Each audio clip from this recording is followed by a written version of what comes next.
नमस्कार मित्रांनो, स्वागत आहे तुमचं मराठी मनोरंजन कट्टामध्ये। रात्री 12 वाजता केदार तारिणीचा वाढदिवस अगदी खास पद्धतीने साजरा करताना दिसणार आहे।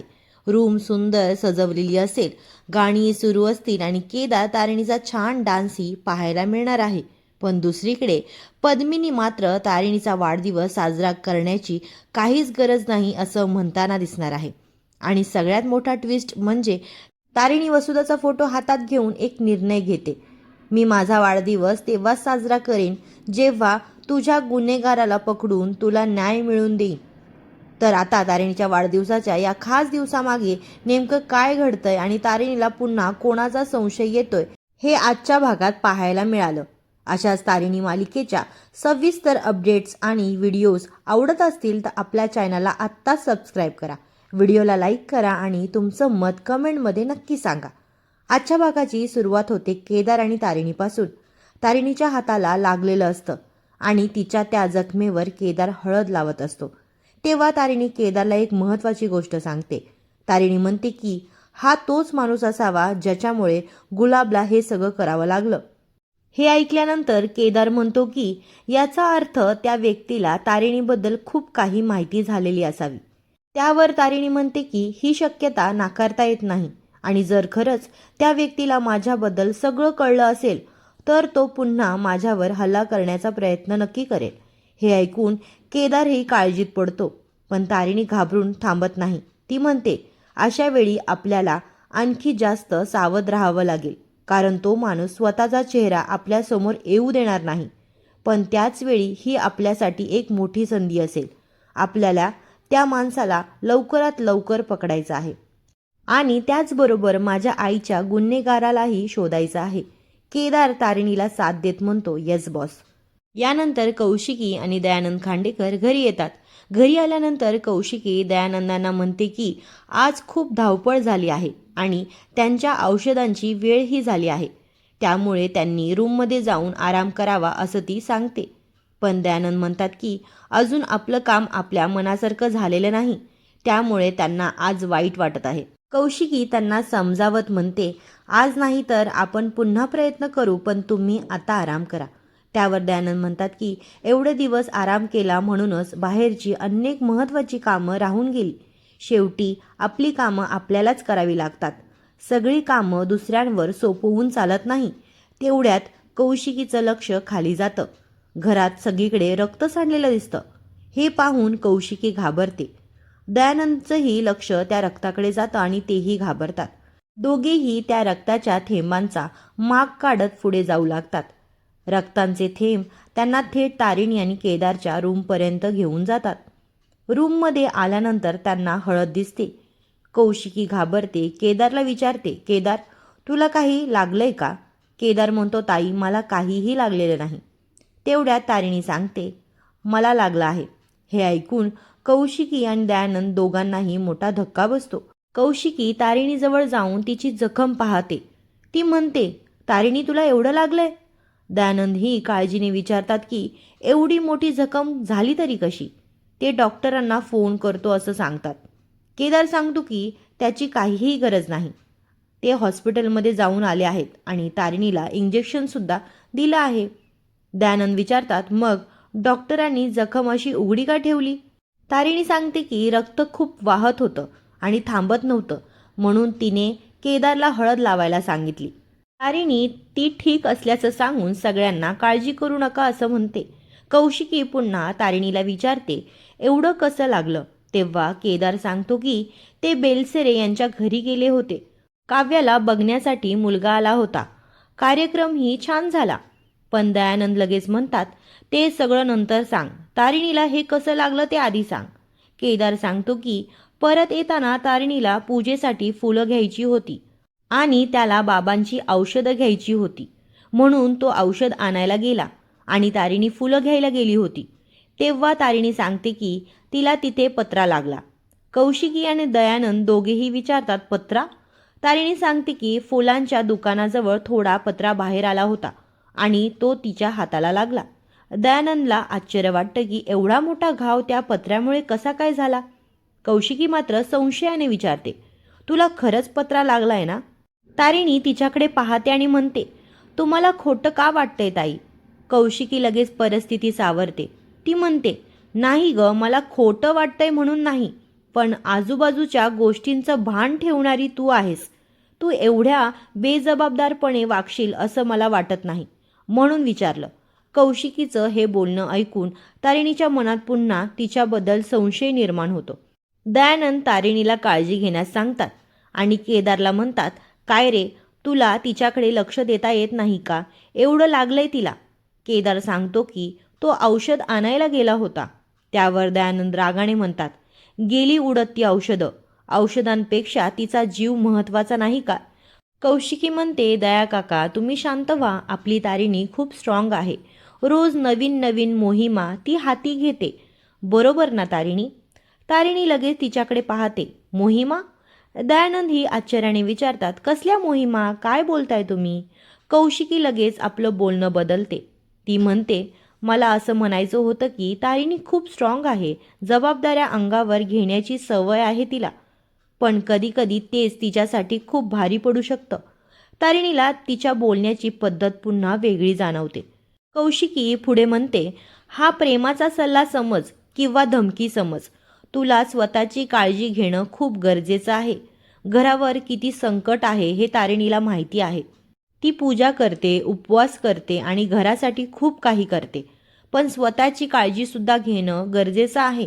कौशिकी म्हणते, तुला फूल हवी होती तर दुसऱ्या कोणाला तरी पाठवायचं, स्वतः जाण्याची काय गरज होती? आणि शेवटी ती तारिणीला सांगते, तू आपल्या घराचा आधार आहेस. तो आधार खंबीर आणि सुरक्षित असणं खूप गरजेचं आहे. तारिणी तिला आश्वासन देते की ती स्वतःची काळजी घेईल. मग ती दयानंदला त्यांच्या औषधांची वेळ झाल्याचं सांगते. कौशिकी म्हणते, मी देते त्यांना औषध, तू स्वतःची काळजी घे. आणि केदारलाही तारिणीकडे लक्ष ठेवायला सांगून कौशिकी दयानंद तिथून निघून जातात. ते गेल्यानंतर तारिणी केदारला म्हणते, या प्रेमाची आणि या काळजीची मला खूप भीती वाटतीये, आणि खास करून मला कौशिकी ताईंची. केदार आश्चर्याने विचारतो, म्हणजे तुला असं म्हणायचे की तुझ्यावर हा हल्ला कौशिकी ताईंनी केला? तारिणी थोडा वेळ विचार करून म्हणते, कदाचित. आणि इथून तारिणीचा कौशिकीवरील संशय आणखी वाढतो. यानंतर सीन जातो स्पेशल क्राईम युनिटच्या ऑफिसमध्ये. जे मॅडम, कमांडर फातिमा आणि टेक्नो असतात. जे मॅडम खांडेकर कुटुंबातील महत्त्वाच्या व्यक्तींबद्दल माहिती विचारतात. हे ऐकल्यानंतर कमांडर जे मॅडमला सांगतात की दयानंद खांडेकर ज्या काळात MNNचे CEO होते त्या काळात GPC फॅक्टरीमध्ये जी घटना घडली होती त्यांच्याशी त्यांचा काहीही संबंध होता का, अशी शंका होती. जे मॅडम विचारतात, त्या शंकेचं काय झालं? टेक्नो सांगतो की त्यांनी दयानंदबद्दल पूर्ण रिसर्च केला आहे आणि या सगळ्यांमध्ये त्यांचा कोणताही सहभाग दिसून आलेला नाही. हे याआधीही सिद्ध झालेलं आहे. मग जे मॅडम कौशिकीबद्दल विचारतात. फातिमा सांगते की कौशिकीची प्रतिमा खूप चांगली आहे. तिचं बॅकग्राऊंड क्लीन आहे. त्या हाय प्रोफाईल व्यक्ती आहेत आणि त्यांच्यावर आधीपासूनच लक्ष ठेवण्यात आलं होतं. पण ऑफिसच्या बाहेर त्यांची कोणतीही संशयास्पद हालचाल आढळलेली नाही. जे मॅडम म्हणतात, आरसा जेव्हा खूप साफ असतो ना, तेव्हा डाग जास्त स्पष्ट दिसतात. आणि टीमला प्रश्न विचारतात की तुम्ही पुरेसे प्रयत्न करत आहात का? कमांडर सांगतो की प्रयत्न सुरू आहेत. पण जे मॅडम स्पष्ट सांगतात की त्यांना फक्त रिझल्ट हवेत. मग त्या युवराज खांडेकरबद्दल विचारतात. युवराजला कोणी कॉन्टॅक्ट करण्याचा प्रयत्न केला होता का? त्याचे फोन कॉल्स ट्रॅक करायला सांगितले होते, त्याचं काय झालं? हा प्रश्न ऐकल्यावर टीमला तारिणीने आधी दिलेल्या सूचना आठवतात. फ्लॅशबॅकमध्ये तारिणी जे मॅडमला सध्या काही सांगू नका असं स्पष्ट सांगितलेलं असतं. फ्लॅशबॅक संपतो. जे मॅडम म्हणतात की आता त्यांना स्वतः या प्रकरणात लक्ष द्यावं लागेल आणि टेक्नोला आदेश देतात, मला संध्याकाळपर्यंत दयानंद खांडेकर, कौशिकी खांडेकर, युवराज खांडेकर आणि पद्मिनी खांडेकर या सगळ्यांचे कॉल रेकॉर्ड्स हवेत. टेक्नो हो म्हणतो. जे मॅडम म्हणतात, आता कामाला लाग, आणि त्या तिथून निघून जातात. जे मॅडम गेल्यानंतर कमांडर फातिमा आणि टेक्नोला सांगतो, आपण काही सांगितलं म्हणून त्या आपल्यावर विश्वास ठेवतील असं होणार नाही.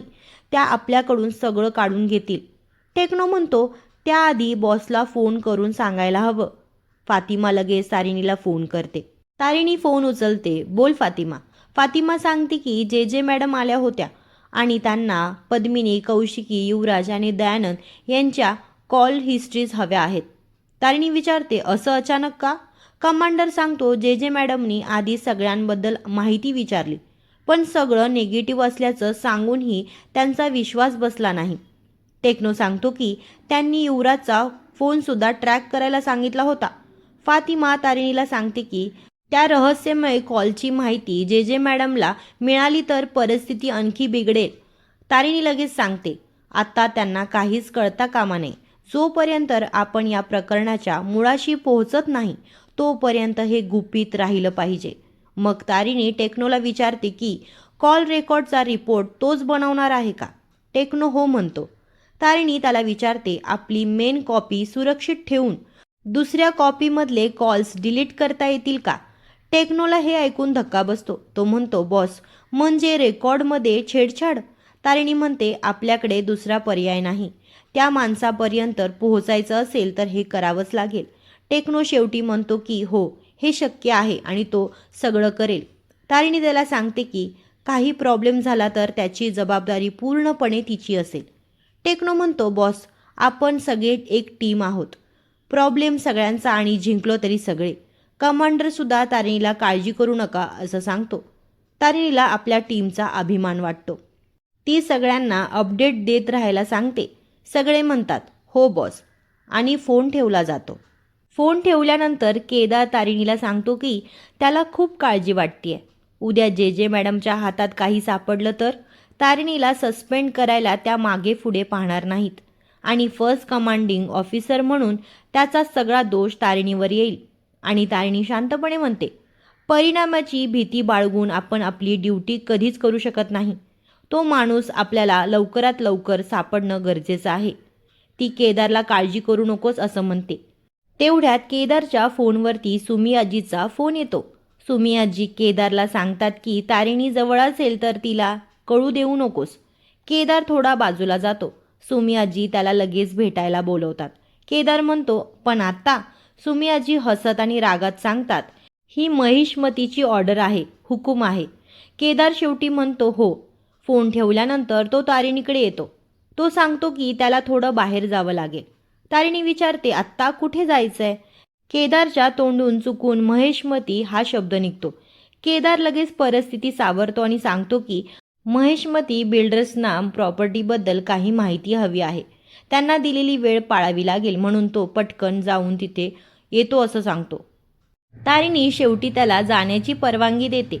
दुसरीकडे स्पेशल क्राईम युनिटमध्ये फातिमा कमांडरला विचारते, जे जे मॅडमला त्या रिपोर्ट्समध्ये काही सापडलं तर? कमांडर म्हणतो, मग आपलं काही खरं नाही. त्या पुढे काय करतील हे ज्योतिषाला सुद्धा सांगता येणार नाही. टेक्नो मात्र आपलं काम करण्यात व्यस्त असतो. कमांडर त्याला वारंवार विचारून त्रास देतो. टेक्नो चिडून म्हणतो, अरे जरा थांबा ना, मी काम करतोय, कशाला डिस्टर्ब करताय? तिघांमध्ये थोडासा मजेशीर वाद होतो. फातिमा कमांडरला थांबायला सांगते आणि टेक्नोला काम करू देत असं म्हणते. फातिमा टेक्नोचं कौतुक करते. टेक्नो मजेत म्हणतो, तुझ्याच सर्टिफिकेटची मला गरज होती. थोड्याच वेळात टेक्नो म्हणतो, माझं काम झालं. तो सांगतो की आता या लिस्टमध्ये जे जे मॅडमला काहीच सापडणार नाही. कमांडर ही कौतुक करत म्हणतो, अरे वा टेक्नो, एक नंबर. यानंतर सीन दयानंद खांडेकरांच्या घरी येतो. चेतना काकू तारिणीसाठी फळं घेऊन तिच्या रूममध्ये येतात. त्या म्हणतात, तारिणी चल फळं खाऊन घे. तारिणी म्हणते, काकू मी नंतर खाल्ली असती. चेतना काकू म्हणतात, नंतर नाही, आत्ताच खा. तुझा नवरा बाहेर कामासाठी गेलाय. मला सांगून गेलाय की तुला वेळेवर फळं कापून दिली नाही तर तो मला ओरडेल. तारिणी हसत म्हणते, तो माझा नवरा आहे, पण तुमचा पुतण्या आहे ना. चेतना काकू म्हणतात, पुतण्या कसला? तो माझा मुलगाच वाटतो आणि तू मला माझी सून नाही, माझी मुलगी वाटतेस. तारिणी भावूक होऊन म्हणते, ती म्हणते, पण मला तर मी तुमची मुलगीच असल्यासारखं वाटतं. तिच्या डोळ्यात पाणी येतं. ती सांगते की सुमी आजींनी तिच्यासाठी खूप काही केलं आणि इकडे आल्यापासून चेतना काकूही तिच्यावर खूप माया करतात. पद्मिनी काकू ही सासू म्हणून आणि निशीच्या आईने आई म्हणून तिला स्वीकारलं नसलं तरी चेतना काकूंनी तिला खूप प्रेम दिलं आहे. चेतना काकूही भाऊक होऊन म्हणतात, तू काय कमी माया लावलीस का माझ्यावर? माझ्याशी मन मोकळ्या गप्पा मारतेस, तुझ्या मनातलं सगळं मला सांगतेस. त्या पुढे सांगतात की प्रत्येक सासूला अशी सून मिळायला हवी जी तिची मुलगी बनेल आणि प्रत्येक मुलीला अशी सासू मिळायला हवी जी तिला आईसारखी वाटेल. कारण असं झालं तर कितीतरी संसार वाचतील. तारिणी म्हणते, खरं आहे तुमचं. आणि चेतना काकू प्रेमाने स्वतःच्या हाताने तारिणीला फळं भरवतात. यानंतर केदार सुमी आजीच्या घरी पोहोचतो. तो रूममध्ये येऊन विचारतो, श्रीवल्ली कुठे आहेस? आलोय मी. का बोलवलंस? सुमी आजी म्हणतात की त्यांनी मुद्दाम त्याला बोलवलं आहे. केदार विचारतो, काय झालं? सुमी आजी म्हणतात, तुझी स्मरणशक्ती तपासायची होती. मग त्या विचारतात, उद्या काय आहे? केदार मुद्दाम म्हणतो, उद्या काहीच नाही. सुमी आजी त्याचे कान पकडतात. मग केदार बाबांची औषधं, काव्याच्या साखरपुड्याची तयारी आणि स्वतःची डॉक्टरची अपॉइंटमेंट अशा गोष्टी सांगतो. पण सुमी आजी म्हणतात, नाटक करतोयस ना तू? शेवटी केदारला आठवतो. तो सांगतो, उद्या बेलसरे यांच्या घरात 3:45 एका कन्येचा जन्म झाला होता. श्रावण महिन्यात तुमच्या घरी लक्ष्मीने पाऊल ठेवलं होतं. सुमी आजी त्याचे कान आणखी पिळते. केदार म्हणतो, ही चिटिंग आहे श्रीवल्ली. नात चुकली की तिला गोड लाडू मिळतात आणि जावई चुकला तर कान पिळतात. दोघांमध्ये मजेशीर बोलणं सुरू राहतं. शेवटी केदार कान पकडून सॉरी म्हणतो. पण अचानक सुमी आजीच्या डोळ्यात पाणी येतं. त्या सांगतात, उद्या तारिणीचा वाढदिवस आहे. वसुधा असताना तारिणीचा वाढदिवस खूप धूमधडाक्यात साजरा व्हायचा. पण वसुधा गेल्यानंतर या घरात तारिणीचा वाढदिवस कधीच साजरा झाला नाही. रेखाने तिला कधीच हौस मौज करू दिली नाही.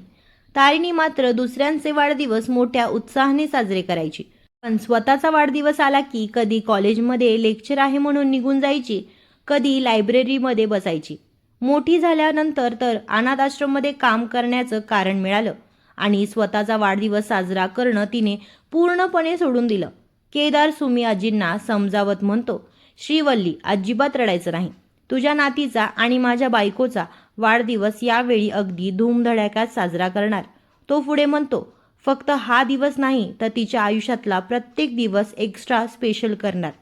सुमी आजीच्या चेहऱ्यावर पुन्हा आनंद येतो. केदार सांगतो, आणि या सगळ्याची सुरुवात आज रात्री 12 वाजल्यापासून होणार आहे. हे ऐकून सुमी आजी आनंदाने केदारच्या गालावर प्रेमाने पप्पी घेतात. आणि इथेच आजचा भाग संपतो. तर मित्रांनो, तुम्हाला आजचा भाग कसा वाटला हे कमेंटमध्ये नक्की सांगा. आणि व्हिडिओ आवडला असेल तर लाईक नक्की करा. आणि आपल्या चॅनलला आत्ताच सबस्क्राईब करा, कारण या चॅनलवरती तुम्हाला तारिणी मालिकेचे सविस्तर रिव्ह्यू पाहायला मिळतात. भेटूया पुढच्या व्हिडिओमध्ये. धन्यवाद.